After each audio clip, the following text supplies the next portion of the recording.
Okay, my next guest. Two guests actually, are probably the most enduring comedy team in show business. They're appearing at the Golden Nugget in Las Vegas this April. Would you welcome the Smothers Brothers?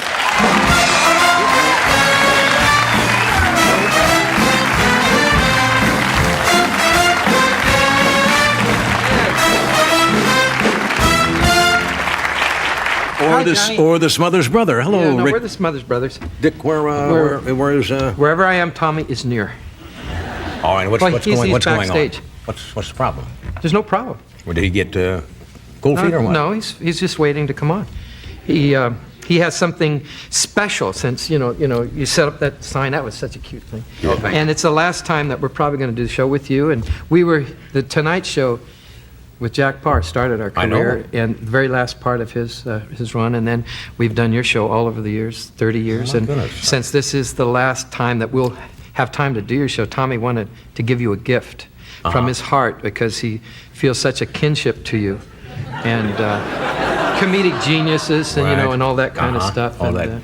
He thinks you're very handsome too. Well, isn't that nice? Yes, he does. Good-looking guy. Thank you. Yeah, and so he wants to give you a gift, but I have to have. Ed has to carry it out, or what? Ed, could you introduce my brother? Sure, we would deem it an honor, because of all these years you've done it with Johnny, it would make him feel, I gotta tell you what to do. Yeah, so just okay, is that all right? Yeah. You ready? All right, so he's here. And now, here's Tommy.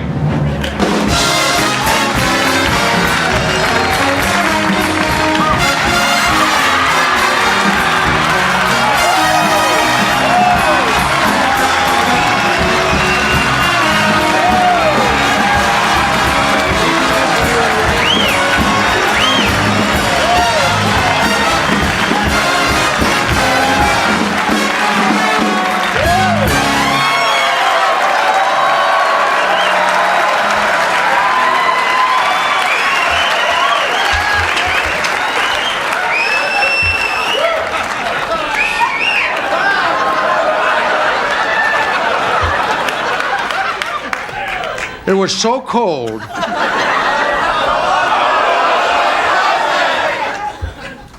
42 degrees.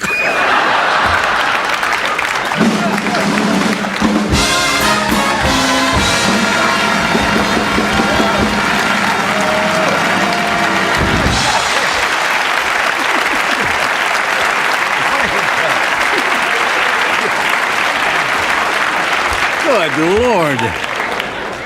Do I look as bad as Ed Sullivan? I mean, you almost matched the jacket, too. How you doing? I'm doing fine, Johnny, and we've done, how many shows have we done? 25, At least. 25, 30 shows. And when you announced you were going to retire, which was 10 years ago,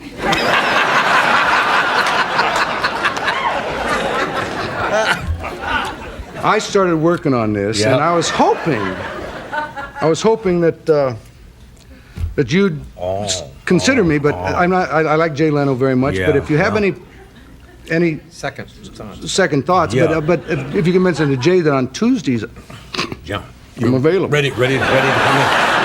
Gee, it was John. Now I can't do anything. Now I can't. You know, we wear the same size clothes. In fact, this is your jacket. You got. And we've been married 3 times. Yeah, that's true. Unsuccessfully. And anyway. You just figure you're ready for it. Yeah. But the best thing that's happened for Dick and I, not for Dick and I, but for me particularly, is an announcement that I'd like to share this morning at 7 a.m. My wife had a baby boy. Thank you.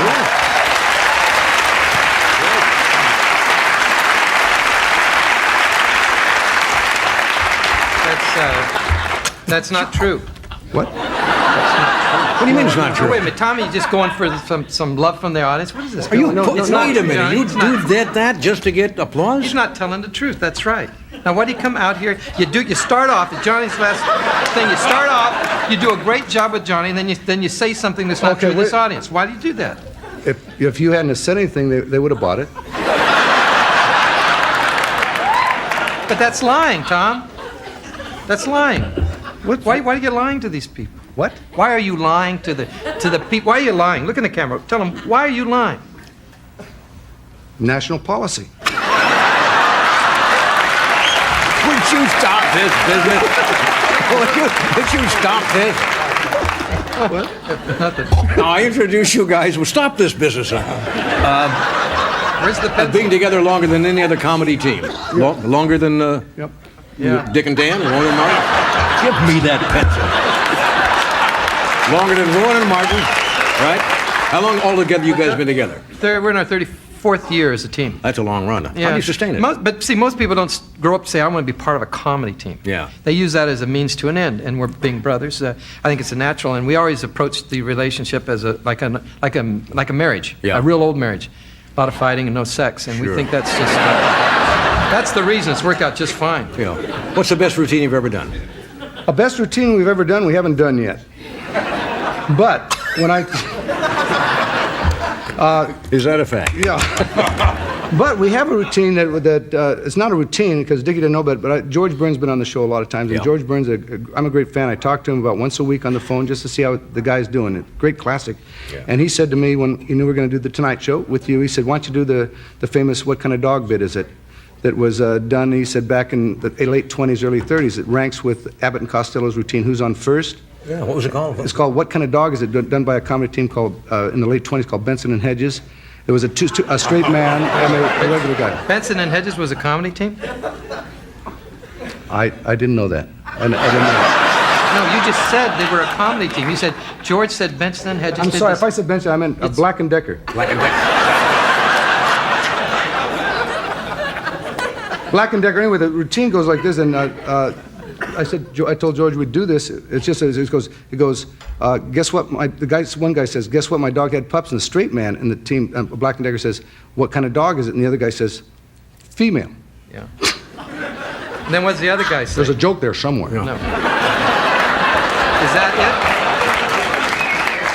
Tommy? That's not funny. John, that's an old joke. It's historically interesting, but it's not funny. Yeah, but see, but we could, let's just do it. Well, you already gave the punchline. Even if we did do it, you can't do it now. They heard the joke. You can't tell the punchline. It only take a minute. We'd like to do it because... I don't even know how it Black goes. and Decker, George Burns told me this. Black and Decker, when George and Gracie worked on the stage, Black and Decker did it 3 times a night for the same audience. Why? They repeat it. Just that's the way they did it. And he said that Gracie had tears coming out of her eyes the second time they did it. Third time they did it, they were on the floor. Absolutely killed the audience. Right. You want to try it? I don't even know it. Can they do it when we... Yes. All right. Can we do it? Sure. Can we? Would you stop that? We'll be back in a moment.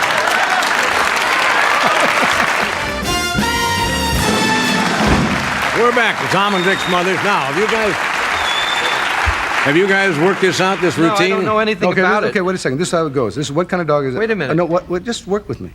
Okay, I'm going to go up and I'm going to say to you, guess what? My dog had pups, and you say, Yeah. what kind of dog is it? And then I do the punchline. But it's not funny. Let's work with it. Let's try it. Go on. Go ahead. Come on, Dick. Go ahead. Give it a go.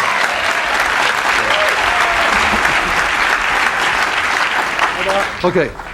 I'm going to say hi, Dick. You say hi, Tom. And I say, guess what? My dog had pups. And then you say, what kind of dog is it? Okay. I got it. I could say what kind of dog. Okay, here we go.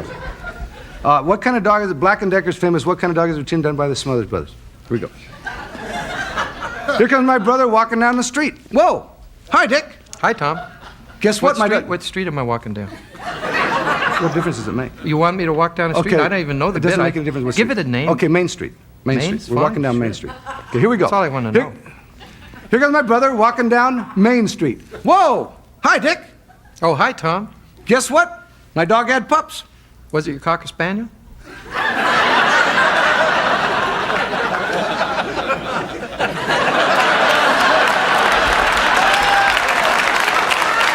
Oh, was it? No, it's not my Cocker Spaniel. Then it wasn't your dog, No, work was it? with me. Just say, Whose dog was no, it? it's my dog, but it's not my Cocker Spaniel. But how could... Pretend I have a new dog. Okay, You're so what pretending do you you're- want me to do? All you say is, what kind of dog is it? That's it. That's okay. it? That's it. Now Okay. work with me. All right. Okay, here comes my brother walking down Main Street. Whoa, hi, Dick. Oh, hi, Tom. What kind of dog is it? You gotta You wait. told me to ask But you you. wait till I say my dog had pups. I already know your dog has pups. But You just told me. We're starting over again. We're starting over again. We're starting over. When I say my dog had pups, then you say, what kind of dog is it? Now work with me. After she has the pups. When I say, I don't want you to analyze this, just when I say my dog had pups. Well, I've never heard the bit before. Shut up. Look at me. All you say is, what kind of dog is it? That's your part. I did. You say it, wait till I say my dog had pups. That's all? Yes. Okay. Here comes my brother walking down Main Street.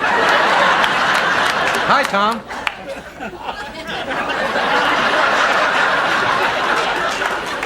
You don't. No, I say hi, Dick. You don't say hi, Tom, because you haven't seen me yet. Well, I thought I was looking at you. No, I'm not there yet.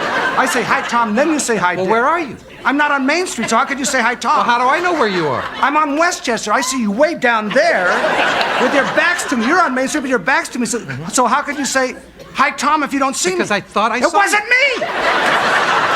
Well, it sure looked like It wasn't me! Well, whoever it was had your dog. When it's starting to work, isn't it? Come on. This is straight on. Hit him with the punchline. Come on, hit him with the punchline. No, I'm not going to do it. Do it now. No. Tom, you worked all the way No, to... it's a perfect pit. It was this piece What's was wrong with suggested. you? Wait a second. It was suggested by George Burns, Black and Decker. It's a classic piece of material. You want to embroider We it. got You want to laughs. ad-lib across it. I don't Well, want how to do you want me to do Do it? it verbatim as I told you to do it. Okay, you got it. Verbatim. Here comes my brother walking down Main Street. Hi, Dick. Hi, Tom.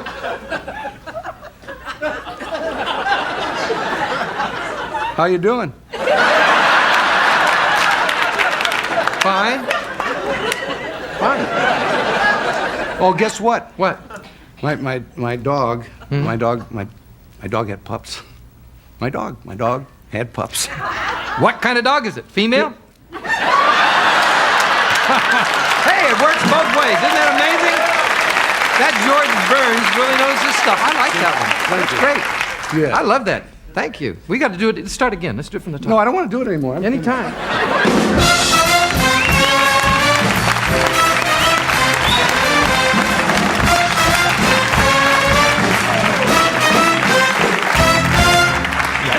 Good. Oh, God. 34 years. Do you guys remember Wheeler and Woolsey? Yeah. That name rang a bell. They were a comedy team Don't remember. in films. Wheeler and Woolsey. Don't remember them. Yeah. Well, you Olsen and Johnson? Olsen and Remember them? Johnson, yeah. What are some of the other comics? Gallagher and Sheen go way back. Ron Cross Martin. and Dunn. Yeah. What? Wayne and Schuster. Wayne and Schuster. Oh, yes, of Well, course. They only appeared on the Sullivan Show. Here they are, Wayne from Canada, Wayne and Schuster. Never could tell which one was Wayne and which one was Never Schuster. could tell. Never could tell. Yeah. What? There's a lot of noise over What are you having? Spelling bee over there? You do? Did you? Now, do I do all that? Do we have to cut away? We have to cut away. We'll be right back.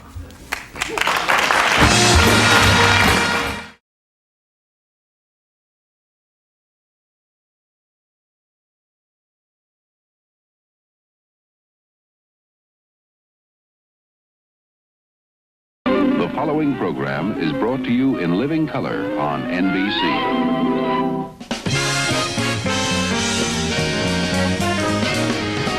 From Hollywood, The Tonight Show, starring Johnny Carson. This is Ed McMahon, along with Doc Severinsen and the NBC Orchestra, inviting you to join Johnny and his guests, Vincent Price, Cass Elliot, John O'Banion, antique bike collector Jean Trepanier, and from Washington, D.C., Barbara Howard. And now, here's Johnny.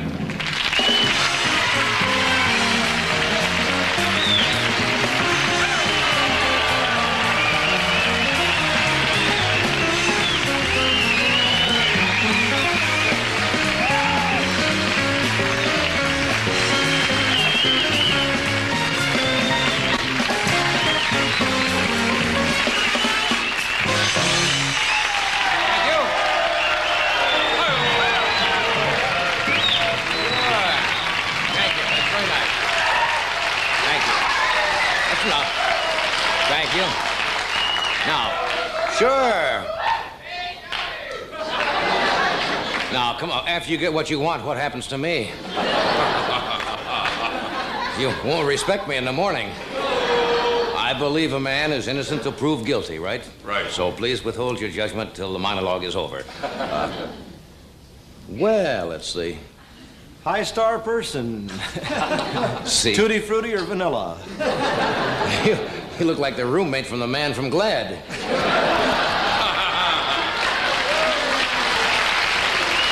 Hi there. That is a great looking suit. Thank you. I tried hard to have something decent on tonight. Yeah, well, that's... I'm only missed by about that much. Yes. This is the last week of autumn, isn't it? It is? I just told you it was. Oh, all right. It's for this joke, it's the last week of autumn. Autumn's beautiful in California. You can always tell autumn in here. You know, the leaves turn brown the same color as our lungs. That's You how throw the calendar upside down for that joke? Right, for that joke, I made it the last week of autumn. You sound good tonight. No, you're going to be good. Now, you see, last night we had an older crowd. No, we did. This is a nice, good-looking young crowd. Last night, you can always tell when you...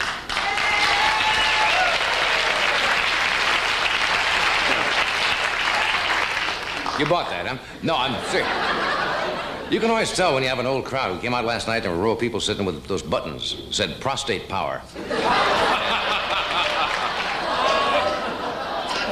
Well, let's see what's in the news today. The big news, of course, is that Vice President Agnew went to the Speaker of the House, Carl Albert, and asked to be impeached. True. And Carl Albert says, I'm sorry, you'll have to wait your turn.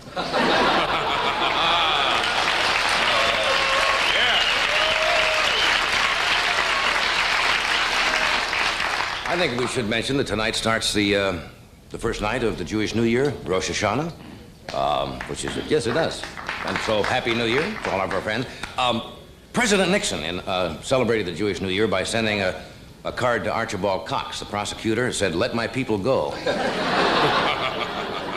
That's what he did. You know, every year at this time of year, Ed tells people he's Jewish so he can celebrate. He doesn't care whose New Year is celebrating. Every February, he puts a rubber band around his forehead and tells people he's Chinese. Just so he can go out. That's what you do. I do, yes. Yeah. I am not Jewish, but I did make a New Year's resolution. I'm never going to have that corned beef sandwiches at Nate and Al's about 12 o'clock before you go to bed. Did you ever do that? Yes. It's like a 6-day war in your stomach. Really? No, in honor of the Jewish New Year, McDonald's has a special. You want to make a guess? Instead of Big Mac, they're making a Big Murray. and Bagel McMuffin, which I think is kind of nice. Yes, Bagel McMuffin.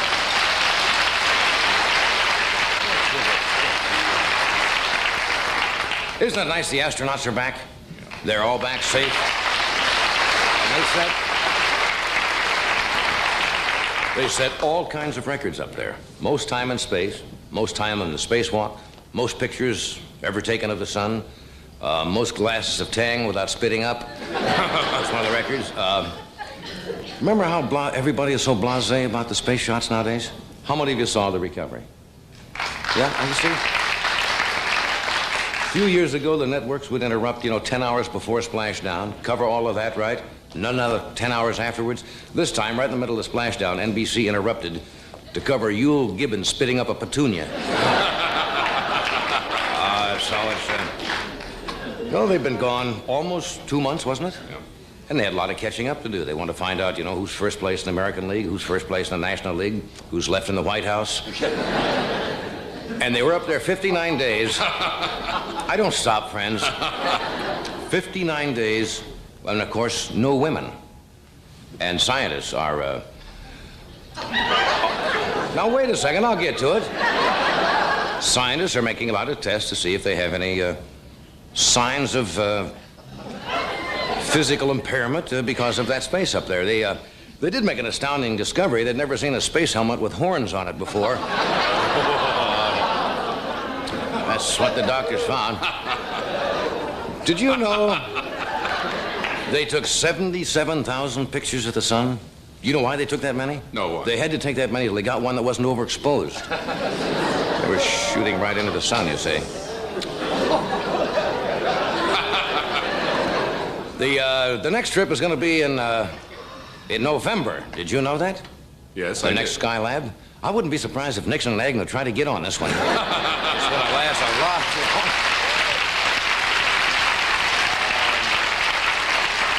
What do you think? You know, here in Los Angeles and in New York and a lot of the major cities, they have 7 different television channels, plus UHF. Did you know one of the movies that was opposite us in Los Angeles last night on our show? I think on Channel 9. Bonzo Goes to College. Uh-oh. Now, if you remember those pictures, the Bonzo pictures, Bonzo was a chimpanzee, right? And they had things like Bedtime for Bonzo, Bonzo Goes to College, and all of those Bonzo pictures were directed by the producer of The Tonight Show, Mr. Freddie de Cordova. Yes. And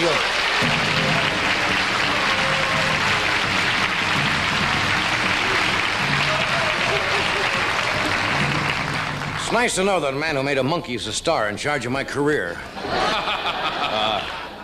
Fred, I'll make you feel at home.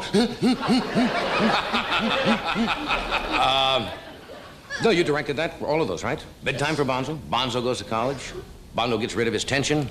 You don't remember you saw that? That was, here's a sign in the green room. It says, please do not feed the guests. You see how that hangs on when you make those pictures? That's what he did. Ooh. Okay, let's move right along now. No, we do have a exciting show tonight, don't we? Yes, we do. Did you tell him who's on? Yes, I did. We have Cass Elliott with us tonight, Vincent Price, John O'Banion, a young lady with some interesting, I want to get her name right, Trepanier, I believe is the way she pronounces her name, with some antique bicycles, an authoress, or author, and what would she prefer?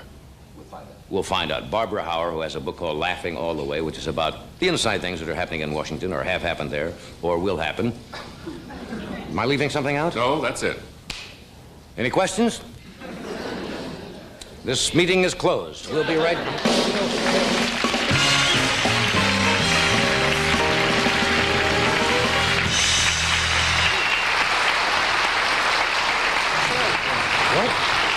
It's made out of sails.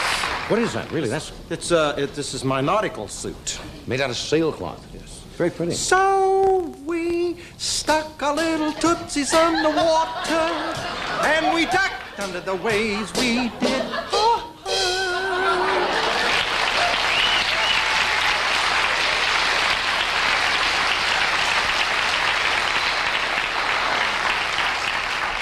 You do sail in a suit like that, don't you?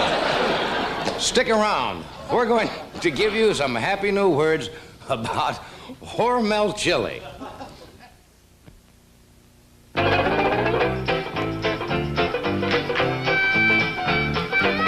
Clap hands, here comes chili. Hormel, the good time chili. Clap hands for Hormel chili now.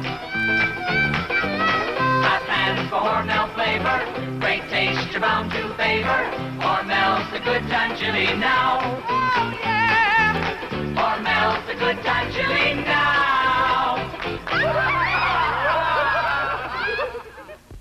If your lunch doesn't last you the whole day through, I'm Dinny Moore with a great beef stew. It makes a good dinner, but I've got a hunch. Why wait for dinner? Have it for lunch. It's meat and potatoes, good lean beef in a gravy rich beyond belief. Just try my stew. I've got a hunch. You're gonna like having dinner for lunch. Look for my thumbprint on every can and have dinner for lunch.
We are back. Fred looks like he's going on a yacht tonight. Doesn't he? Yeah. With Doc. With Doc. Sailing. Anything to report at all? Anything happening we should know about? Nothing's of importance. Just getting ready for our big show. Should mention that. Yes, we have on Tuesday night, among our guests so far.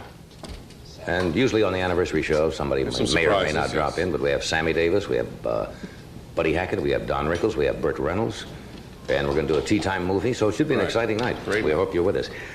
We have a young lady, and I believe her husband is also with her tonight. Her name is Jeannie Trapanier, and they have the largest private collection of antique bicycles in the country. Now, I bet you didn't know that, did you? I didn't know it until just this second. Well? But how interesting. Well, it is. Somebody bothers. I mean, I'm serious. It's great that somebody bothers to collect these things. Else, why would we know about it? You certainly haven't saved a bicycle. I do have my bicycle at home. What bicycle? Your little tricycle when you were a kid? I didn't save that one, but I do have a bicycle at home, and I ride frequently. There's been a renaissance in bicycle riding in this country. Oh, yes. Because it's good for you. But that's a new bicycle. That's not your old, from Norfolk, Virginia, but no, Norfolk, Nebraska bicycle. I have that one, too. You have that one, too? Yes, I do. Is that the one you have dipped in gold and on the wall? We're going nowhere with this, aren't we? We're trying to get something going, and we're right in the sprocket hole. See, I tied that in. Anyway, we thought you might enjoy to see some of the bicycles that your ancestors smashed their faces falling off of years ago. Would you welcome Jean Trapanier?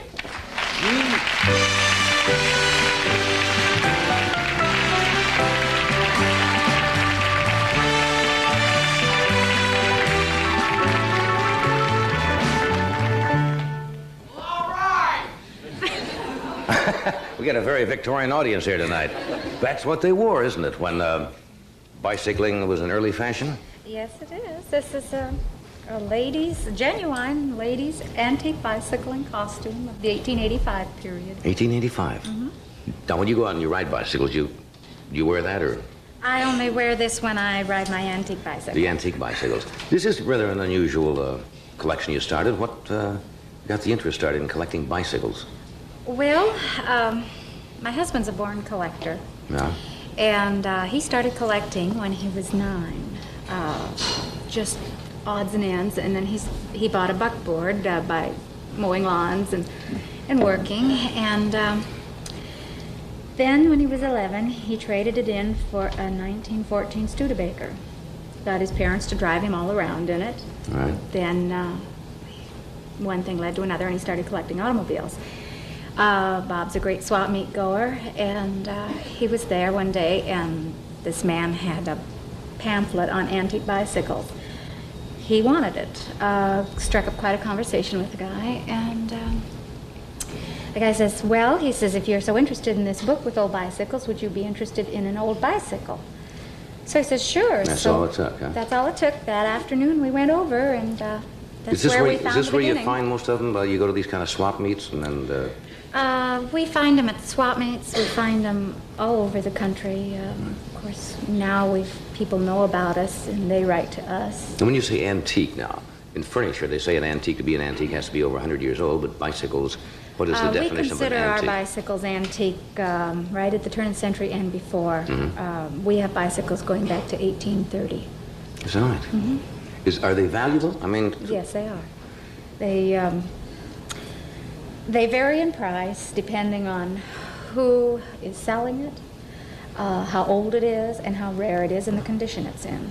Could you tell if somebody forged, furniture forgery and stuff like that is very popular? How could you tell if somebody, a clever metal worker or something, got together, and are there certain things you have to know about them so you don't get... Bob can spot them. Is that true? He can spot the phonies, yeah. So nobody could really make up something and not really, and pass no. it off? No, the workmanship and the tools they had to work with and just everything about it just dates it. What's the most expensive bicycle in your collection?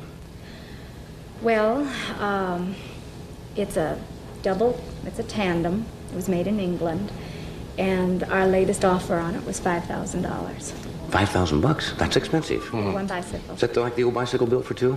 Do they make those anymore? I guess they do, yes, don't they? Still make bicycle built for two. But they're a lot different. Okay, we're going to take a break, and then we're going to show... Oh, we have some... Oh, that's right, I want to show these. You said there's some that you've been trying to get that you cannot get. There are bicycles. I mean, we have found a lot. We've collected. We have over 200 bicycles now. Are these legitimate drawings of things that do exist? Yes. You'll meet the fella who did these, and turn it the other way, please. The other way? No, this way. Oh, this way. Oh, yes, I see, yes.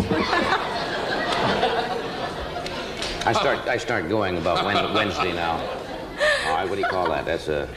These are bicycles that they were made. We would love to acquire them if they could ever be found. Well, there are more than 2 or 3. How many people are in this thing? 8 people? The 8-man tricycle. This is the 8-man tricycle. 8-man tricycle? Yes. It weighed about 1.5 tons, and it's about 17 feet. Why would anybody build an 8-man tricycle? Well, I don't know. Everyone had their own inventions. Throughout history in bicycles, there are so many inventions you just couldn't believe. Yeah, that's rather weird. Well, if you think that's weird, folks, wait till you see this average couple. This one was made about 1890, and it's a Jatho bicycle. This we do not have. We have not seen a real one to buy. We would love to find one. Well, probably all the people who rode it killed themselves riding it. Yes, I don't think they're around That's anymore. a strange-looking bicycle. Now, you're putting me on with this one. No, I'm not. This came out of one of our pamphlets.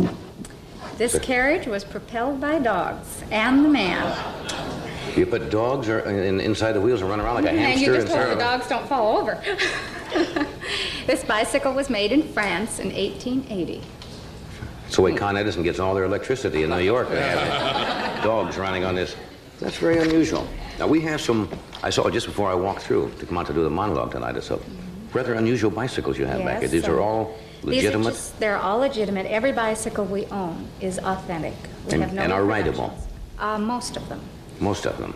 It depends who the rider is. That's what I thought. I knew there was going to be trouble. Right, you're in for it. When we come back, and your husband's with you tonight, right? No, he is not. Oh, do you have somebody who knows how to ride these? Yes, I do. We have Louis Melendez here this evening. He will show how to ride some of these. Johnny Carson will show how to ride some of these. It's going to be Craig's spot. We'll be right back after this message. Drop everything. The Singer Sale-a-thon is on. What's going on here? The Singer Sale-a-thon. Just about everything's on sale. Like these great Singer sewing machines. The only machines with a front drop-in bobbin. This zigzag model is just $79. And this one, with built-in stretch stitches, is now only $135. Wow, that's a steal. Drop everything and come to the Singer Sale-a-thon.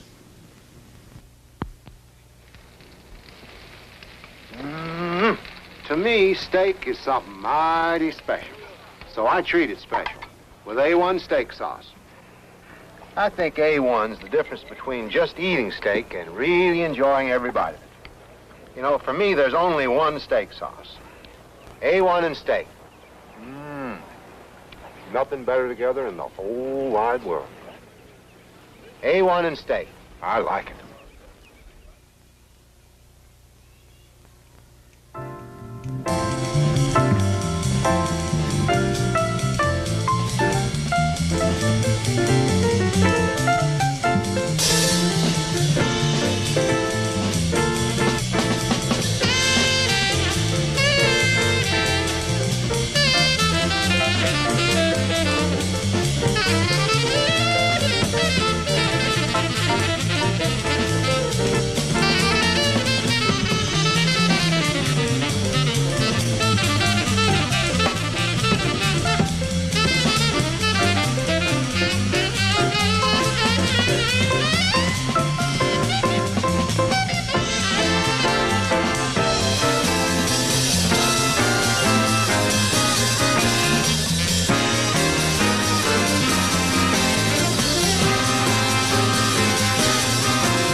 If you just joined us, this unusual thing, not this unusual thing, this is Jeannie Trapanier, but this is a bicycle. What year would this be?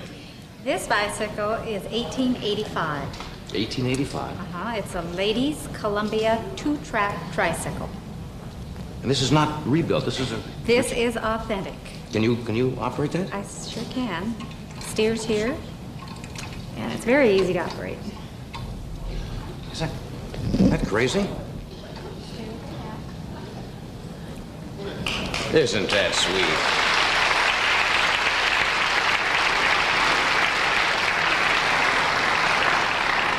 Why don't they make those anymore? I don't think we have craftsmen smart enough anymore. That one looks like it's fairly easy to ride. It's very easy, yes. Like a training wheel for a 747. Coming back here. You can't reach back here, can you? We'll be back there soon. Okay, what are some of the others? Well, I'd like to introduce Lewis to you at this Okay, time. where's Lewis? Lewis will be coming out on his 1885 Columbia High-Wheeler. Good. Oh.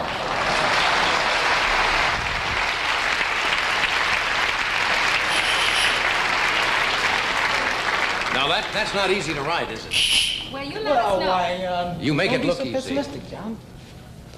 You want me to? How do you get on? How do you get on? Yeah. Well, Now, come on, this could be dangerous, right? let me turn it around this way so they can see the trick step a lot better. Well, there's a little step on Yeah. the small Well, wheel. here's a step here called the trick step. Yeah. And the beginners generally get on this way. Right. I think it'd be better if I try it. Okay. Put one foot up here. 1 foot there. Now, when you learn to ride this thing, you have to just grab the handlebars like this and Push scoot up. along and stand up on the trick step. Right. And learn to, balance on it. After you've been a little familiar with it, you do something like this. Oh, yeah.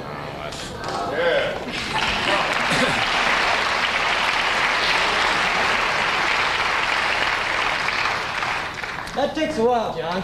Yeah, I don't know whether I should. That could fall over. No, we can help you up here. Oh, and, that's good then. You can get a good feel of the machine. I don't want to have the seat Ed, you're a surgically big fella. removed.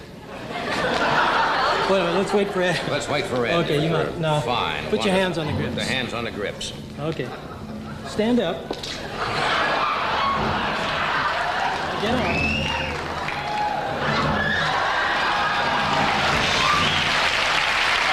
Okay, now put even pressure on the pedals. Yes. You let me know when you want to go. What? If you want to release, we'll release. No, don't let me go.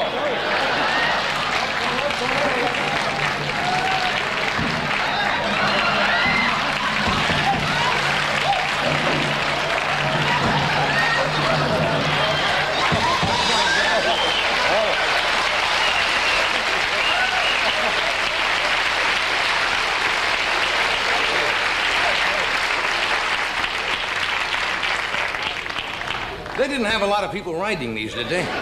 Well, I mean, let's be honest now. no, it was generally for the adventurous young man. And, I can see that. and That's extremely difficult to get up there. And thank you. It's nice climbing down you. Once you've learned how to ride them, they're no problem at all. In a- France and England, they had the strange thing fantastic about this bicycle is races. it's really deceiving because I make it look so simple sometimes. I get Well, sure. expert bike riders that say, can I ride it? And there is no way they can ride it. This thing will have a tendency to throw you very quickly. I can see that. A header is this way. All you have to do is hit a little small bump with the back wheel. Over And it goes. And you go over. And when you lean with this thing in a turn, you lean in the opposite direction, contrary to your lower bikes of today. I wouldn't have You guessed lean that. with the bike, this one you lean. That's really crazy. What else we got? All right. Well, we thought since you did such a good job on this, you'd like to try our bone shaker. The bone shaker. The bone All right, shaker. What's that? Which one is that? This is the bone shaker. This was made in the 1840s. It's made of all hand-forged iron All iron and wood, and wood. All right. and it's very heavy and very slick. This, by the way, is the first bicycle with pedals. Good heavens. That's all This metal. one weighs No. Where does this 60 get? pounds. Is this from England too? No, this it's very comfy. Well, that's not Okay. too bad. Now, That's bad. That's bad. That's bad. That's bad. Yes. okay, this one isn't really Ready difficult. to catch yourself. We should line you up. Okay, go ahead.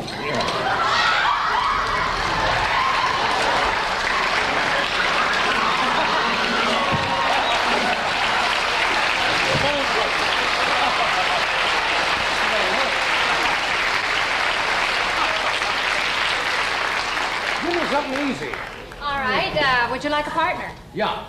Ed. Hey, come on. We have a companion bicycle. Right here? Yes. Isn't this sweet? This bicycle you can ride 2 side by side. How's this going to work with Oops, my handle just came off. Different weights. The weight makes no Excuse me, let me difference. take the grips off because they're kind of loose. We don't have them. A person can ride this double, or one can put the seat in the center and ride Hi, it big single. guy. Hi, fella. You live in the neighborhood? Let's go to Oxnard.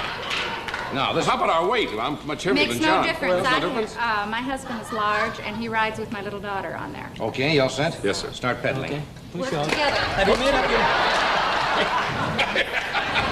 Another fine to mess help you've me. gotten me into. Teamwork. Well, I was Have just you made trying... up your mind who's going to do the steering now? Yeah, who's going to steer? Who's gonna steer? Well, you've been doing it for so long. I'll steer. Okay. This time I'll steer, and then later you could steer.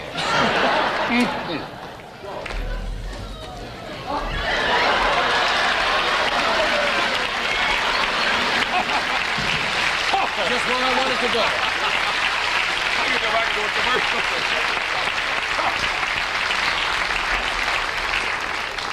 It is crazy. That's really crazy. We got You another want one? something real easy? Yeah. All right, Lou, how about our Bellmobile? Is that very easy? What else? Is that this one here? Yes, Well, this looks nice. it's very light. This is a child's tricycle. Well, that's easy. That's... And you can see the principle of the drive. Both treadle and seat propel the bike. Oh, ho, ho! Aha! You've got to keep your feet moving and then bounce with it. In other words, you don't pedal normally. No, just push back and forth. I'll have to give you a shove to get you right.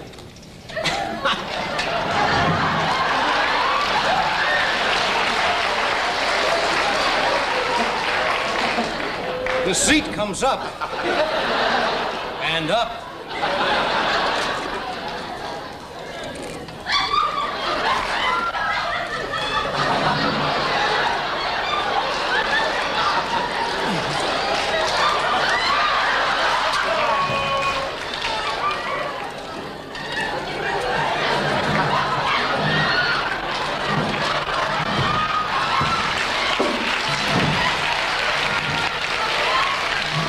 That way, Jack.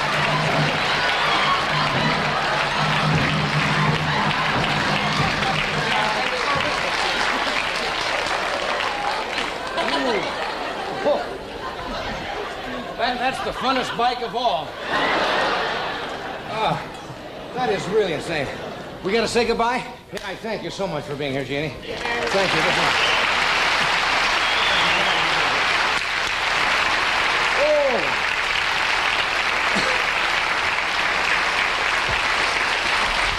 We'll be back. Here's Ed with a word about Alpo.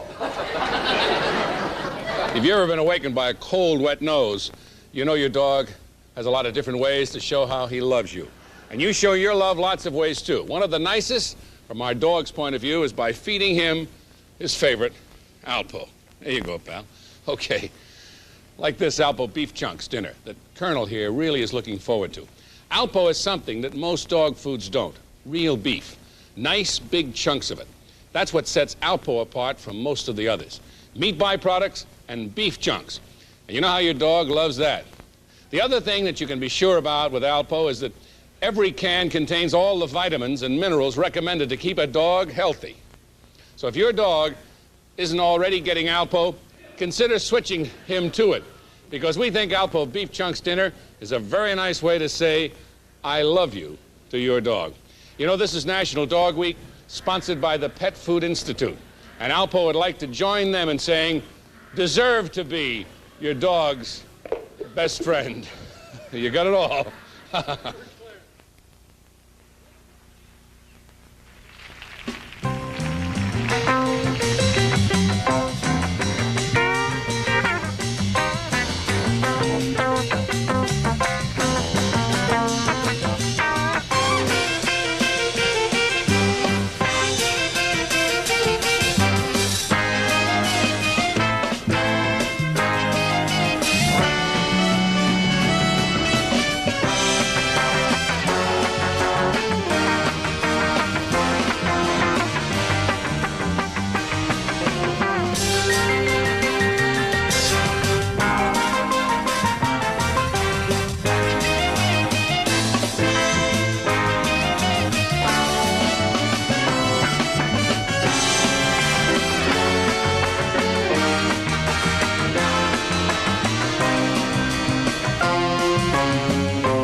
you just joined us, we have Miss Barbara Hauer with her tonight, who has a book called Laughing All the Way about Washington and some kind of inside stories. Vincent Price is with us, John O'Banion. And this gal here, we have not seen for about a year. I don't think she's been with us. But this Friday night, her first television special called Don't Call Me Mama Anymore will be shown on CBS. And this is her latest album, which RCA, which happens to have the title of the same name, Don't Call Me Mama Anymore. Would you welcome, please, Cass Elliot. Cass?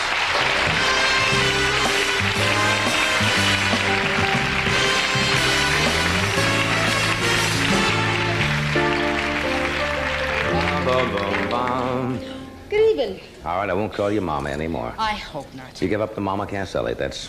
Yeah, that was I'd like to have it. Some people think my first name is Marley. That was a period in your life, and... Yeah, it's gone now, and I would like to, you know, to have a last name like a real person. Like a real person. Yes, like a real person. How have you been? It's been a long time. Well, one of the reasons it's been a long time is that I fell down in my kitchen and had a football injury. You know, last time I was on the show, we were talking about how I was in love with all those football players. Yeah. So I had to go out and get injured like one so that I could be one of the club. What did you really do? Did you take a I spill? tore all the cartilage in my knee. Just me and every other quarterback. I wish. Yeah, However, did you have to go in and have that? I had surgery done, and Gee, I'm sorry. so was I. Yes, of course. Amazingly enough. Because that's smarts. Smarts. And then these guys go back to work, you know, like in 6 weeks. They're back out there, you know. You ought to see what poor Joe Namath goes through before a football game. People would not believe it. Now with the with the braces, steel braces on his legs, on his knees, and not fun. all I trussed wouldn't up. recommend it if you're looking for a little fun. Go to a drive-in. It's better. All the accidents, everybody who gets hurt happens in the home, right? Most of them. Somebody that's what falls they down in say. the bathtub or the kitchen like that. Yeah. Were you excited about your special coming up? Yes. Did you have fun? I really did have fun. I know Dick Van Dyke is on the show. Joel Gray. Joel Gray. It's the first time I've ever done a show that I had a little bit of control over, you know, and... Did what you wanted to do. For the most part, and I saw it yesterday, and the first time even when I've done this show, I never watch it. Why not? I'm nervous, you know? Oh, come on. Oh, come on yourself. You've been doing it 14 years. You're not nervous. You don't no, care. not 14, not yet. Oh, well, 11. scratch 2 11. or whatever. But, I mean, I get nervous, and so I never watch myself, and I went yesterday to a screening, and I saw it, and it's okay. It's okay. Yeah, some of it's real good, and some of it is, but it's all right. It's good. Yeah.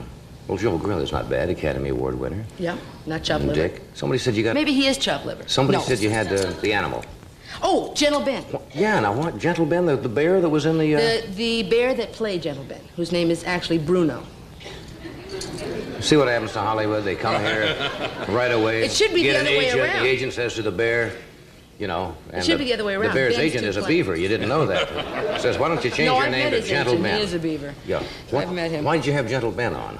I don't know. Somebody said it was a good idea. No, He I'm ate a Tootsie serious. Roll. He ate a Tootsie Roll. Of all the guest stars, how did Gentle Ben show up? I don't really know. That's not on there. You're not supposed to ask. Yes, I'm going to ask yes. Gentle Ben. Well, I don't know. Somebody said... Oh, well, I'll tell you. I wanted a big sports figure on the show. Right. Well, wait a minute. Give me a chance. Because, you know, I love sports. Yeah. Right now, I came on the show one time and said that I was really in love with Jack Snow, and nothing happened. That's You remember right. That. Now, I've sort of got this sexual fantasy about Fred Biletnikoff from the Oakland Raiders. You always go for receivers, don't you? I certainly do. You ever not just... And Yes, I'm it's, glad you you're asked in a this. pattern there. And so we couldn't get anybody like that, so we decided to get Secretariat because he's, you know, the horse of the year, and he's a, you know, the horse does not do television. He's a very exclusive horse. Probably holding out for his own show or So something. we got, yeah, probably his own Yeah. series. They just walk him around and pay him a lot of money. I imagine they would be scared to take that horse into a building, you know, or anything like that, because if it breaks a leg or something, Yeah, he could hurt it's himself. all over. Yeah, but you know, he don't have to race. He can just for a lot of money. What would you have done if you'd have had the horse on the show? I don't know, actually. You know, after You're getting back to... like this, and it's all over. He counts to 3, and Well, he's been offered a lot of money to go to Las Vegas, of all places, to just walk him around on the stage for 15 minutes. He's Are you been serious? offered more than I make in a month. that's incredible. Aren't we in the wrong business? If my legs were just a little longer, I don't know. Just to look at the horse. Just to look at the horse. But he's a great horse. Yeah. He's pretty. Somebody told me you had back in your hometown, they held a day for you. They had Cass Elliot Day in Baltimore, Maryland. Oh, that's a kick, isn't it? And we had a parade. Oh, it's a great kick. We've been preempted in Baltimore. The special is not showing in Baltimore until 5 o'clock the next afternoon. It's been preempted by some other show. I'm really mad about that. Why's that? I don't know why that is. Do they have a baseball game or something back there that It's day? actually Alistair Cook. So when I get to England, I'm going to punch him in the mouth. Preempted in your own hometown? In my own hometown. We even had the mayor and everybody. And just, you know, and it was signs and a parade. And Were you born there, or is that where you started? I was born there and raised in that general area, Washington, Virginia, you know, that whole area. It's always a thrill when you go back, though, and they hold a parade. It was a great thrill. I mean, we really had a, and especially have a parade. I mean, you know, I could show, you know, my family who told me, you'll never make it in this business, kid. Yeah. You know? Did you say we have to film, or we have to do a commercial? We do have a piece of film? Is this from the, Now, I have not seen this. What's so this don't from? expect me to be blastingly witty here. From the big day in... I didn't know we had any film. All right, let's see the big day in Baltimore. Every day you learn something new. They'll probably preempt this, so they won't be showing it. There it is. Isn't she wonderful? Isn't that nice? They did that. They had clowns and everything. And the kids came out on the street. Now, therefore, I, William Donald Schaefer, Mayor of the city, do hereby proclaim August the 15th, I'm getting my high school diploma 1973 as Cass Elliot Day in Baltimore. I never graduated from high school, you see, so they gave me my high Cass, I school want to diploma. give you the biggest key to the city of Baltimore, and Oh, there goes the plate script. down there. There goes my speech. I'm telling you, we're having a real time here. But we're going to get you this key. We're going to get this key to you no matter what. Bring my... He was really wonderful. He really was wonderful. Was that the My mayor? pleasure Yeah, to that's Mayor hand to Schaefer you of that Baltimore. diploma that is 13 years overdue. That's my mom putting the robe on me. Forest Park High School honorary diploma has been awarded to Ellen Naomi Cohen Oops, Cass that's Elliot the real name. on the successful completion of the general curriculum given under the hand of the seal, the city of Baltimore, the 15th day of August, 1973, signed by everyone. I don't... Look at all those folks. Look Can at you that. imagine that? All those folks came right out there. It was wonderful. Thank you. Your honorary... Yeah, got the cap and... Yes. How about that?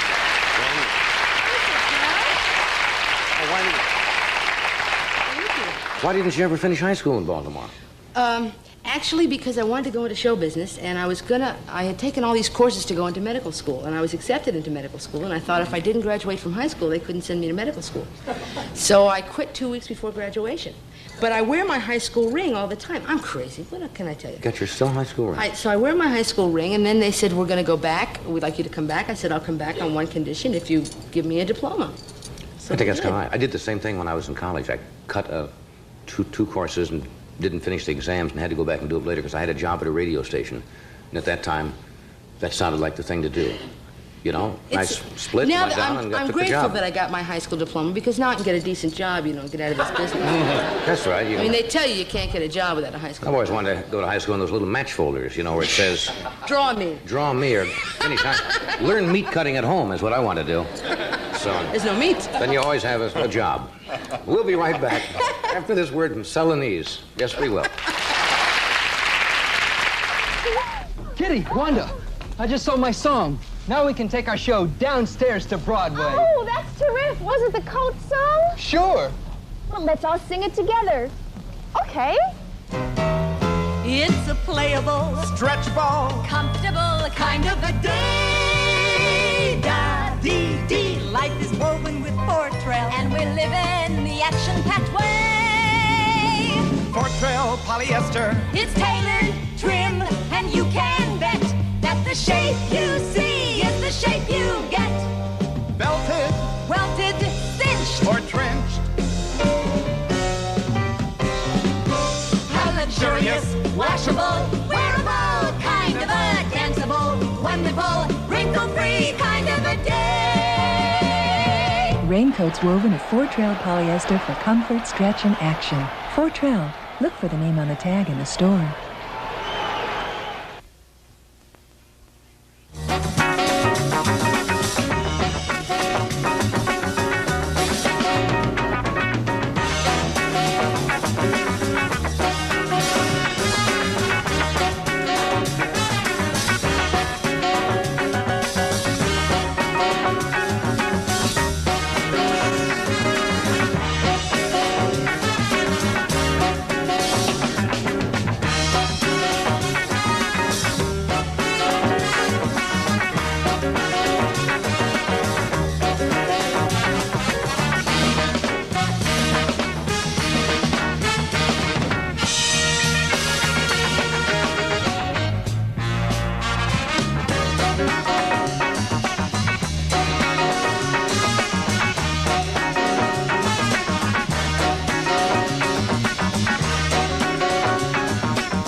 pollen you said was getting to you today? Yeah, for like 2 days. It's Yeah. been driving me crazy. It wouldn't affect your singing if you did. Would do a number for us tonight? I would adore to do it. This is your new single, right? Yes. Shall walk to the spot. Thank you.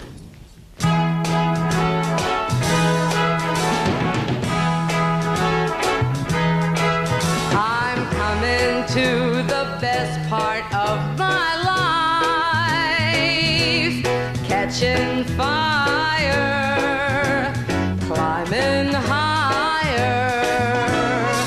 There's nothing I can see to hold me down. I'll keep trying till I'm flying, and I'm feeling no pain. There's a song that's hung in my brain. I wanna sing.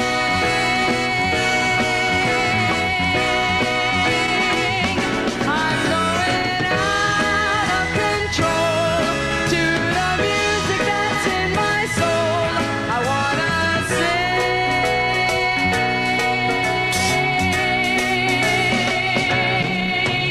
Today could be the best I've ever known. If I take time, I can make time. I'm going where I've never been before. Won't be long now. I'm getting strong now, and I'm feeling no pain. There's a song that's hung in my brain. I wanna sing.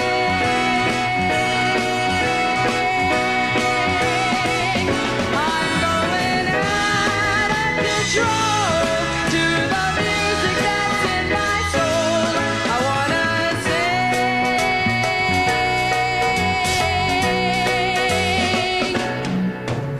I finally feel the future's on my side. No more blue songs, only new songs. And I'm feeling no pain. There's a song that's hung in my brain. I wanna sing.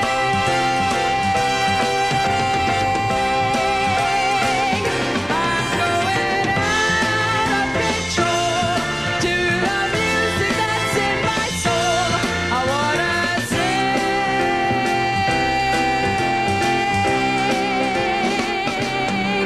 'Cause I'm coming to the best part. Yes, I'm coming to the best part. Now I'm coming to the best part of my life.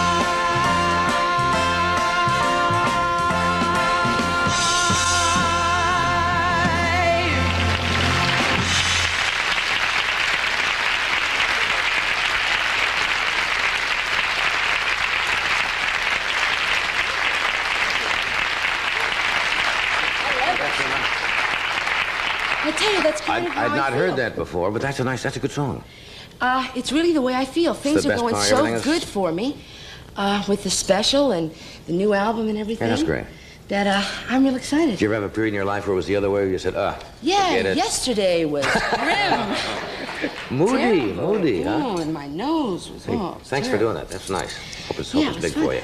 We'll return in a moment. We have a word from General Foods, and then Vincent Price will join us, John O'Banion, and Barbara Hauer.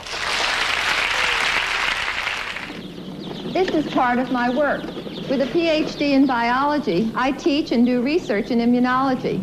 As a mother, I also try to do a little research before I buy anything for my family. But I must admit, my boys were the ones who introduced me to Tang. They wanted it because they loved the way Tang tastes. And when I saw all the vitamin C it contained, I had to say, okay. Now Tang fits right into my home. The astronauts aren't the only ones who drink Tang. We Americans love coffee, but coffee can be bitter. Bitter, bitter, bitter. You can even see a bitter cup of coffee on a man's face.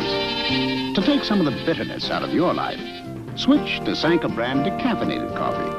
When we take out the caffeine, we also take out a lot of the bitterness, leaving just a good, smooth-tasting cup of real coffee. Sanka decaffeinated coffee. If it's less bitter, it's better.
I'm a big Vincent Price fan. I always have been.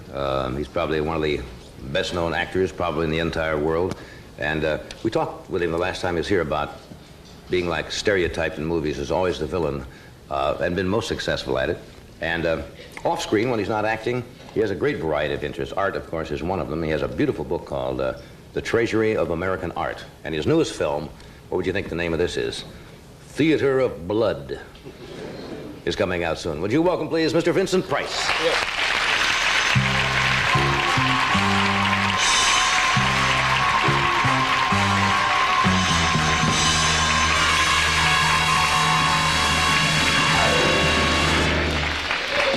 Good evening. Do you get that all the time, like that's all you've ever done in motion pictures, which it's not? I know, no. But, you know, I was so jealous that you had Cass Elliot Day in Baltimore. I've never had Vincent Price Day in St. Louis. Never? No, they'd probably hang me from the arch. Now, when they hear that, I'll bet you 8 to 5, before the week is out, you'll get a letter saying we want to hold a Vincent Price Day in St. Louis. I saw you the other night talking about typecasting. It was a Western. Yeah. You played a feudal land baron. Remember that picture? Dragonwick. Yes. Yeah, it was a good picture. Yeah, it was a good picture. Yeah. And you were nasty and mean and evil. But lovable. But Johnny. cute. Sweet.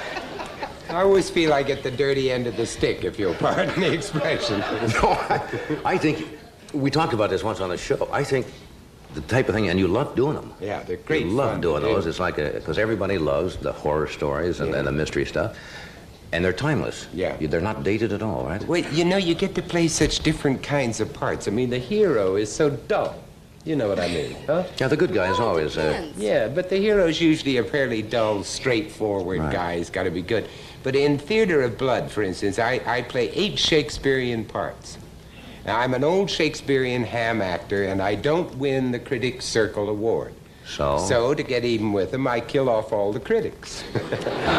One by one. Yeah, but the lovely thing was, you know, that when the English actors read the plot of the picture, they all wanted to be in it. Right. And so we have 12 of the best actors in England. Robert Morley and Dennis Price and Diana Rigg and Coral Brown. Fantastic people in it. And I knock them all off. And go around one by one. Yeah, one by one. Each one according to a play in Shakespeare. Now, that's really a kind of a tour de force for an actor to be able to do something like that. Do people, when they meet you, I heard you talking to a couple of the fellows in the hall, I was in the makeup room, tend to associate with you all the time, or to frighten people? Karloff used to get that question all the time, and he was a gentle, kind man. Was a lovely, quiet man. A very you know. sweet man. I had a wonderful thing happen the other day in an airport. I was sitting minding my own business, and this girl came up to me and she said, "You're not, are you?" And I said, "I'm not who?" And she said, "Boris Karloff." And I said, "No." I said, she said, "You're not Boris Karloff?" And I said, "No, he's dead." And she looked at me and said, "He is," and walked away. Never asked who you were? Never asked who I was at all. Not exactly an ego builder, is it? It was one of the most humiliating things that has ever happened to me. He is, and she just split. Just went away. Didn't have the slightest idea who I was. She knew I wasn't Peter Lorre because he was short. Right. I wish we had that film clip. I think we talked about it one night on the show. And I think you were in that picture. Did you do a picture with Peter and Boris? And Boris and Basil. I did one called Tales of Terror. And another one, yeah, somebody saw it. And, you know, this week in Paris, there's 7 of my pictures playing in a film festival. Can you imagine anything more depressing? Not a bit. I think that's great. People love that. Yeah, I think they do. They go all night long on the Champs-Élysées. There's nothing else to do in Paris anymore. But no, that film clip I was talking about, and I don't know who had it, but I saw it one night. And there was a scene where you were trying to break into a safe or something, and it was at the outtake. It was never in the picture, of course. And you were breaking up. Yeah. You were putting each other on. Now, there was something so strange about seeing you and Karloff and Laurie acting like children and giggling when this was supposed to be a very intense, diabolical scene, and all of a sudden somebody would do something to somebody, and you'd all sit there and giggle. But Peter was the most hysterical man in the world, you know. He had marvelous gags. We did a picture called The Raven. Oh, sure. And it was a wonderful kind of spoof. And as we were walking down, I always keep my folks buried in the house because it's very convenient. I can get at them, you see. Right. And so we were going down to get a little hair of a dead man down in the cellar. And when we got down there, Peter went along this great balustrade and all of this marvelous stuff, you know. He said, I guess it's kind of hard to keep these big places clean. And so we got down there, and I opened up the coffin, and I reached in, a hand came out, and I said, down, Daddy, down. And I got a little bit of hair and said, forgive me, Father. And I said, I keep him here. And Peter said, here? Where else? Yeah, he was a nice man. You never said a word in the script, but it was very funny. Yeah. Hey, the book is lovely. I was just looking at it. It was a lot of work, but it was great fun to do. I know of your great and tremendous knowledge of art. Well, I'm fascinated by American art, you know, because I don't think a lot of people think there is anything called American art. Yeah, if you ask people to say to name painters right away, they start thinking they're Rembrandts and Renoir, French Renoir painters, and so forth. English painters, but there is a really very, very real American art. As a matter of fact, I've just been invited to go to Poland. No jokes. Oh, no way. And to look at their picture? No. No. Oh, that's unfair. Now, you know. That's unfair. Now, that was, make it Estonian. That's Estonia or whatever. Silly. No, we're going to take a lot of American Indian art over there because they love anything to do with the West. And I have a great big painting called The Death of Sitting Bull, done by an eyewitness, an Indian. Is that right? So I'm going to take it over there and lend it to them and to the Russians. Is the great majority of American art, the American Indian, a great percentage of it? A lot of it is, but I think it's the first book that has 2 living American Indian artists in it. That's great. Let me take a quick break here, and we'll return in just a moment. Stay with us.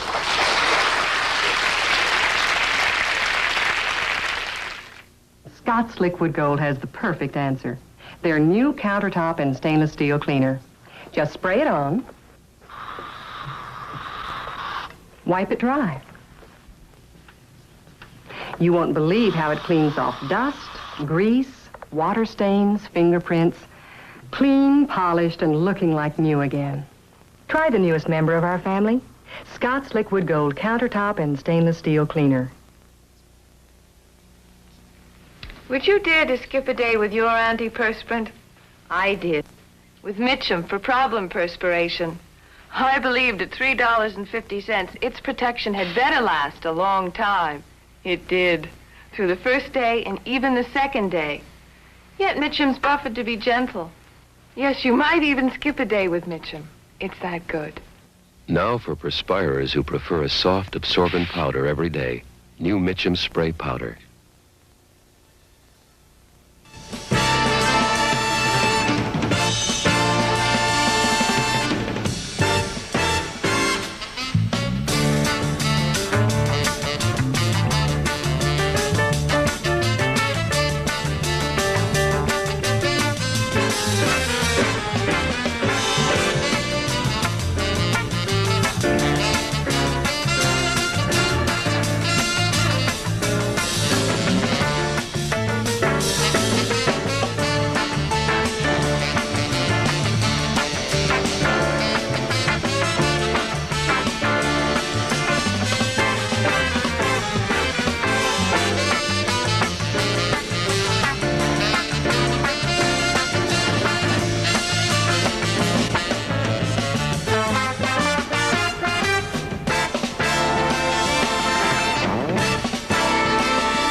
Yeah. So 300. That's for our band? I was just looking through this Treasury of American Art. It's really a lovely book with the reproductions and everything. You know, usually when you say art, a lot of people get panicked because a lot of people aren't educated about art, and there seems to be almost a revival, at least in this country, of now people becoming conscious of paintings and wanting to have them and enjoy them in their home. And yet people get very scared when they go into a gallery sometimes. Kind of uptight about it, yeah. Like if something is expensive, that makes it good. But all the publicity about art today is about how much it costs, you know, not how good it is. And I think it's frightened a lot of people away from it. Right. And it really is something that we should have around and enjoy instead of all of that ersatz junk that's sent over from Europe. Yeah. You know. There are also art snobs, too, aren't there? Like there are wine snobs. In other words, a painting is only good if it's of Laminck, something hanging on the wall. Of the blue period or something. Yes. Yeah. And the painting itself can be something that you wouldn't want to live with. No. And yet if you have it in your house, you have to live with it. What about people, you can rent paintings. Oh, yeah, Most people don't know great this. idea. Museums you can rent paintings. You can rent a $50,000 or $100,000 Van Gogh or Sicily or Of course, something you like get that a and hang it on the guard wall. with it. You get a guard that lives in. Yeah, it lives in with a gun. But that's kind of impressive. You're just going to have the neighbors over for a night. You know. And you go down and hang a Rembrandt on the wall just for the night. One of the first parties I ever went to Hollywood, it was a great big movie mogul. And he had all these wonderful paintings in the house, and they were all rented for the night. Really? Yeah. I wonder what if he had another party the next night. There weren't that many pictures in And Hollywood. they're all gone. Yeah. So I had a bad day at the track and you cash it all in. You paint at all? Nope, don't. Did you ever try? Yes, I tried and found out I had no talent. How long did it take you before? Everybody Before I says found anybody out? can paint, and that's not true. Everybody can't paint, obviously. No, you can't paint. It takes a lot of work to paint. You know, it really takes a tremendous talent. I studied all about it, but I have no talent. No. So I just quit and decided to be a good audience for it. Because sense. without them, you ain't got no show. That's for sure. Most people should start, I suppose, if you start with oils, because you can change as you go along, right? Yeah, yeah. And fool around. It's good therapy, though. Want to do this, and then John, and then Barbara? Fred? Yeah. Fred's watching Bedtime for Bonzo on the other channel. We'll take a break. Stay right with us. We shall be right back.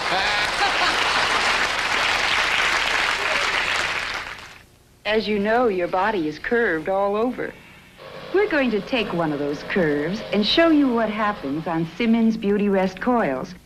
Because they're individually pocketed and compressed, they're free to push up and fill in all over. But at equal pressure, these ordinary coils don't fill in as readily. That's why Beauty Rest gives you all the support you need to get a good night's sleep without having to work at it. It's like an overnight vacation. Boy, get just a few pounds overweight and you feel like you're dragging around a ball and chain. The whole world feels uncomfortable. You don't make those graceful moves like you used to. And the fact that you aren't the only one doesn't make it any better. Let the Special K breakfast help you. It tastes great, but it's less than 240 calories, 99% fat-free. If you exercise and eat this smart at every meal, you could lose that extra weight. And the Special K breakfast is a great start.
John O'Banion made his first television appearance with us several months ago, and some very nice things seem to be happening with his career. He opens October the 29th in Houston at the Regency Hyatt House and starts recording with Bell Records in just a few weeks. He's a handsome young man and a fine singer. Would you welcome, please, John O'Banion?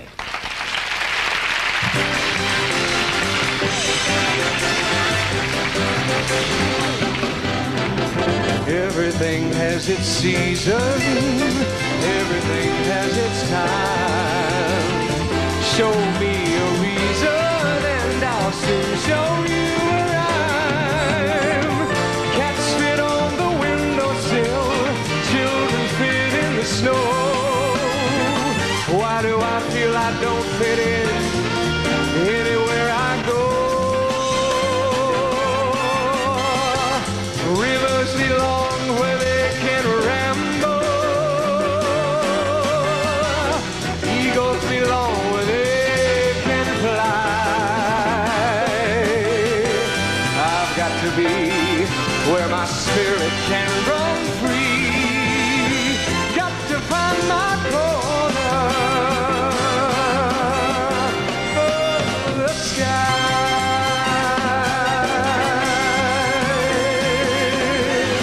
Every man has his daydreams, every man has his goal.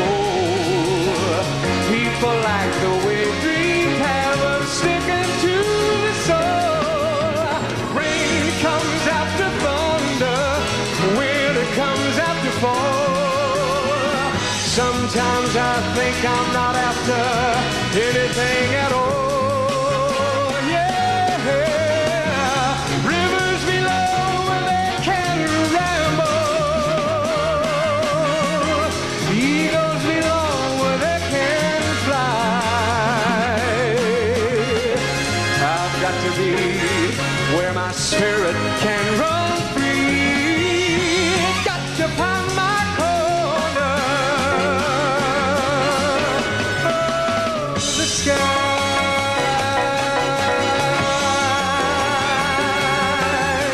Maybe some misty day you'll waken to find me gone, and far away you'll hear me singing to the dawn, and you wonder if I'm happy there a little more than I've been, and the answer will come back to you like laughter from the wind. Yeah, rivers below where they can ramble. Eagles belong where they can fly. I've got to be where my spirit can run free. Got to find my corner, my little corner, my little corner of the sky.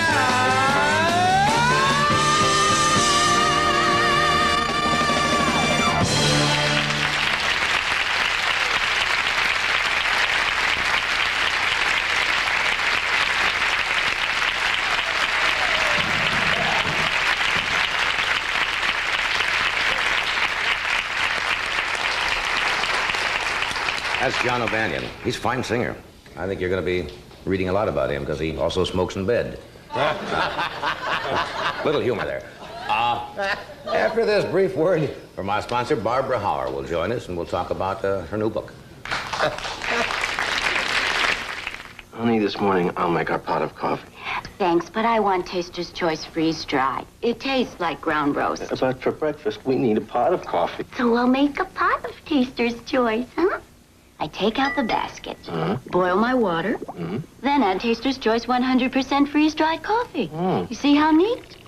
No messy grounds to clean up. Can I butter the toast? For ground roast flavor, Taster's Choice by the pot. It's a neat idea. Take a good look at your wood paneling. Looks dull and faded. Well, Scott's Liquid Gold was specially formulated for wood paneling that has been dried out by heat, air conditioning, and sunlight. It's not a cover-up, but goes down below the surface to restore and preserve the natural beauty of fine wood.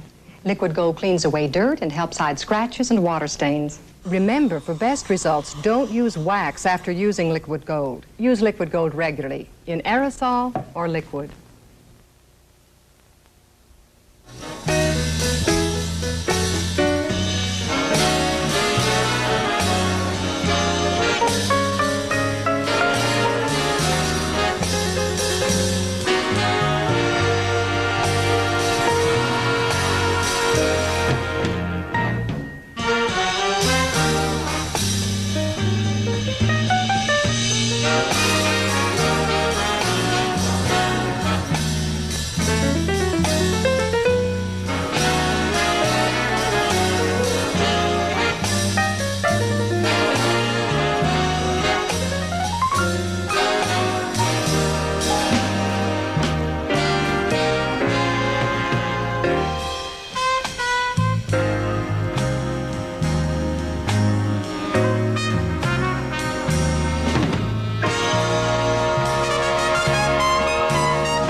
Barbara Hauer is with us this evening. She has a book called Laughing All the Way, which is a bestseller. It's about Washington and memoirs and anecdotes delivered with the kind of candor that's become her trademark. And we're very happy she could fly in to be with us tonight. Would you welcome, please, Barbara Hauer.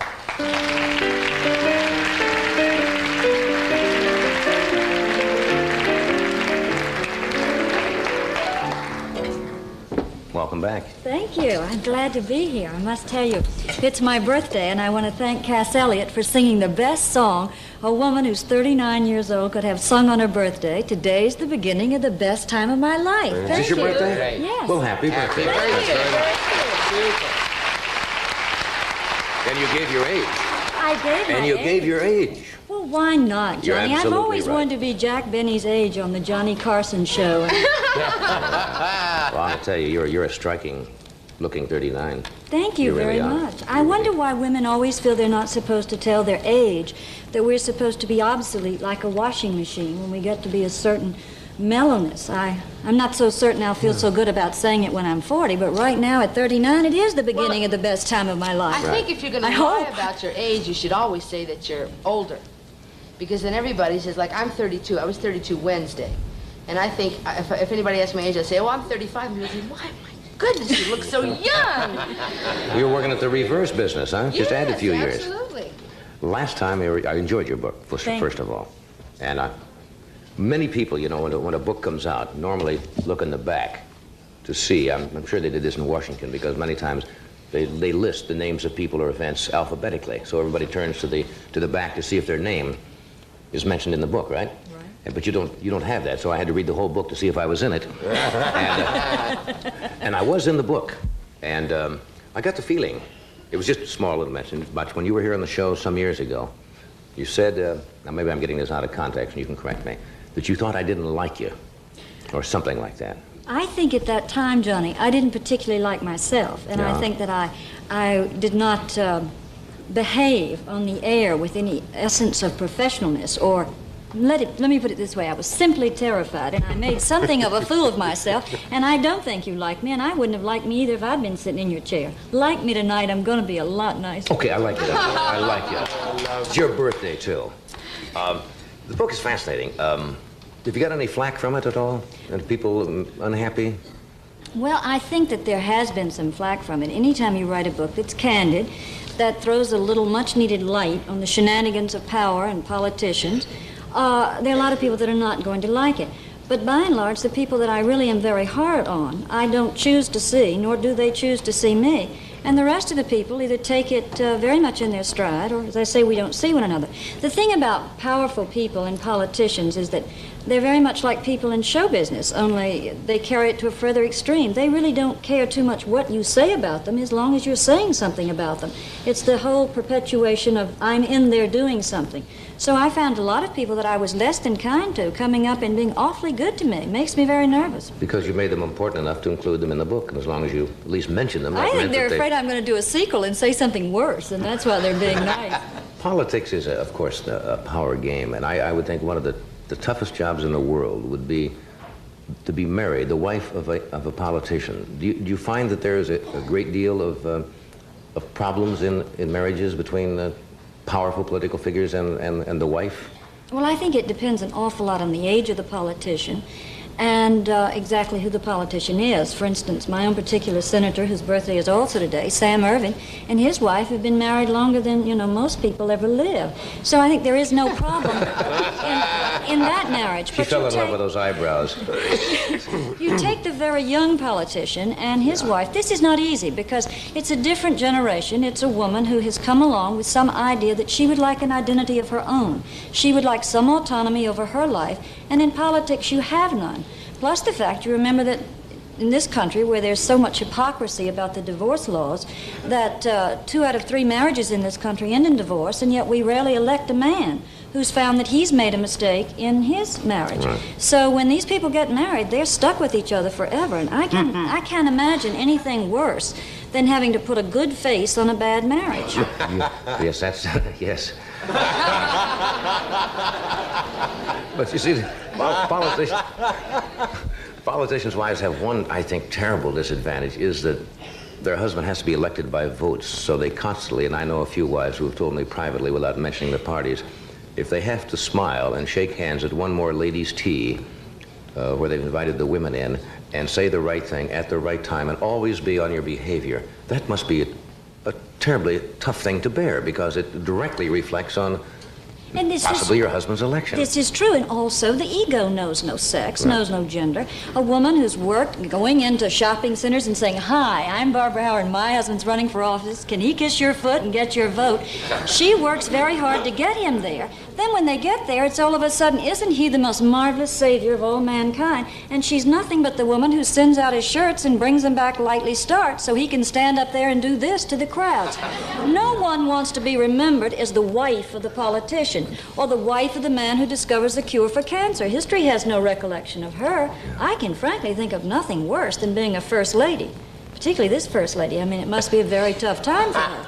It is. No, I think it's tough for any, but right now, it's got to be a tremendous emotional thing to bear up under what they have to bear. You feel for the families of all of these people. For the first time, I saw that interview the other night with Martha Mitchell, and everybody makes jokes about Martha Mitchell, and she makes jokes about herself in a way, and yet for the first time, I felt I almost cried out for her. She looked so harassed and carrying such a weight on her shoulders. Yeah, it did there for the first time. Everything in this woman's life, whether you believe in what she stands for or what her husband stood for, which I assume few do now, you must realize that she has nothing that is hers. It's all fallen apart, right before her very eyes. And this, this is not an easy thing for anyone to take in their stride, much less a woman who has married a man thinking that he is going to make the world a better place in which to live. He gets to Washington, he gets corrupted by power, as power absolutely does corrupt, and she turns around one day and this man she's promised to love, honor, and obey and look up to is being indicted and hauled into this court and smeared over this paper, rightly or wrongly, whether he deserves it or not. It must be awful tough. It's like waking up with a nightmare on your hands. When you say power corrupts, and I don't want to correct you, but it's the misuse of power, really, isn't it? I mean, power doesn't necessarily have to corrupt. Power can be good. Well, but the misuse of the power. I think that that's probably splitting a hair. I think that anyone who gets accustomed to the trappings of great power, like the trappings of great luxury, will bend their integrity awfully much like a pretzel in order to keep that power. As Mr. Mencken says, looking for an honest politician is like looking for an honest burglar. And I believe that there are very few people in the American system that will not twist their integrity in order to keep the trappings of power. And I think that's what we're faced with now. It is a sad commentary, though, isn't it, to say that this is the way it must be. And you hear so many people when you go to parties, and Watergate always comes up. And a lot of people will say, well, that's the way politics works. This is not really important. I mean, everybody and all administrations have done these things. But not to this extent, really. I mean, this is absolutely, and this is what's been so bad about Watergate, is the apathy has now turned around to being absolute cynicism, where people will say, "Oh, don't tell me about Watergate, I'm tired of it, they've all been stealing us blind, they're all robbers." This is not so, and the people who are crying and screaming for Watergate to be over should stop and remember that I, at 39, a total product of the American system, believing in the democracy and the Constitution, turn around and say, the most precious thing that I have, my most complete right, is a right to vote in a free election. And those people took that away from me, and they were on their way to stealing away the rest of the government. Yeah. So you can't just sweep that aside. That's just something you've got to remember.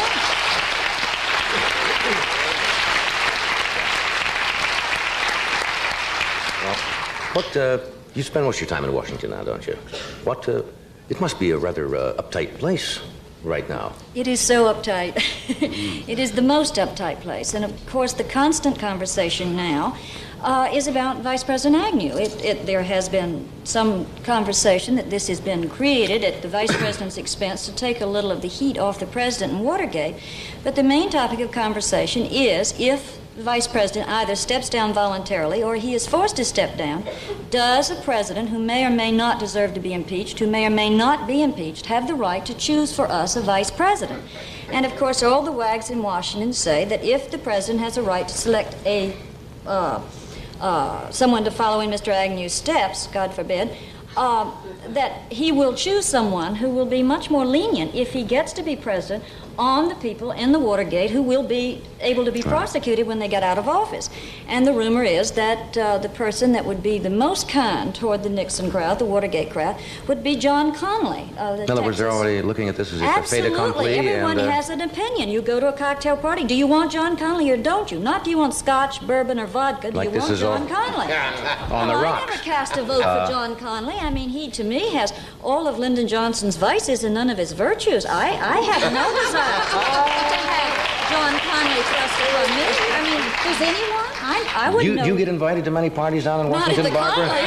Not at the Connollys, I would imagine. But I imagine when you do go to parties, and that's where you pick up information and so forth, do people kind of avoid you? Are they a little reluctant to really tell you anything? Well, if they've got something to hide, they're very cautious that they don't get seated next to me at dinner, because I do like to ferret it out, and I would love to come on here and tell it every time I know something, because I believe that a government that's being run properly, that they can discuss what they're doing, and it can be talked about. So there are a few people who still avoid me like the plague, and the number's growing, I guess, after tonight. I think it was John Ehrlichman who said, when he was testifying about something, he was tired of seeing senators or congressmen coming onto the floor, half in the bag or under the influence of alcohol, trying to make decisions like this was a great deal of this going on in Washington. Well, there is any a great validity deal of into it that? going on, but that was one of Mr. Ehrlichman's problems. Every state has the right to select their own congressmen and their own senators. And if the state of Mississippi wants to put a boozer in office, that's that state's business and none of Mr. Ehrlichman's business, and he had no business to peep and pry on him and try to keep him from office. If you want a drink, that's NBC's problem. They put you here. It has nothing to do with Mr. Ehrlichman. We have classes here. Ed goes to them every Saturday night at NBC to talk about this very problem. No, but he left the impression, you're right in what you say, they have elected them. He gave the impression that people were on the floor making decisions, about what affects us in the country, and he thought that was wrong, and people should know about it. Well, I think most people do know about it, particularly the states that send these representatives. There are a lot of congressmen and senators there who chase women. Most of the senators are too old to chase women, but there are some congressmen who do. Is there a lot of hanky-panky? Well, there is a great deal, yes. Well, when you are faced with the burdens of governing or placing a vote that's going to mean something of national importance, I suspect that it gets just as trying and tedious, and you get just as tense as you do doing anything else. So they're only human beings. Politicians are no, deities. They're flesh and blood, just like us. They line up to see Deep Throat, and naturally, if they've got a pretty secretary and a wife who's always nagging them, they're going to do just what any insurance salesman or any talk show commentator or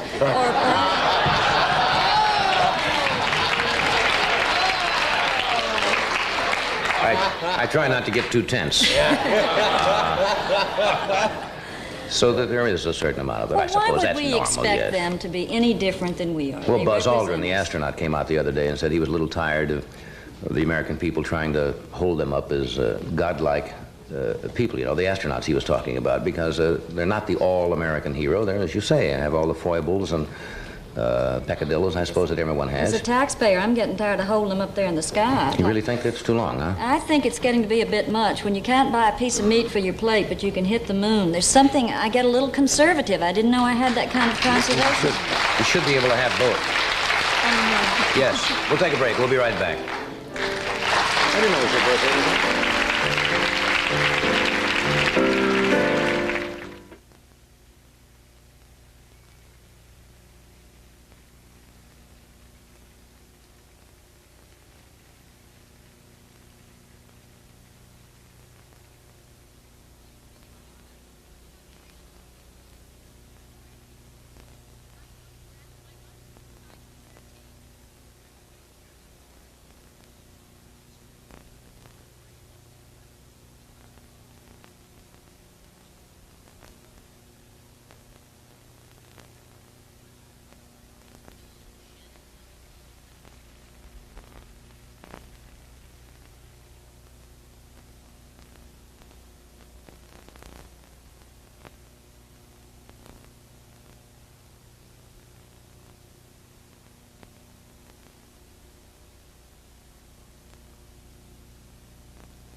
book is fascinating. It's called Laughing All the Way.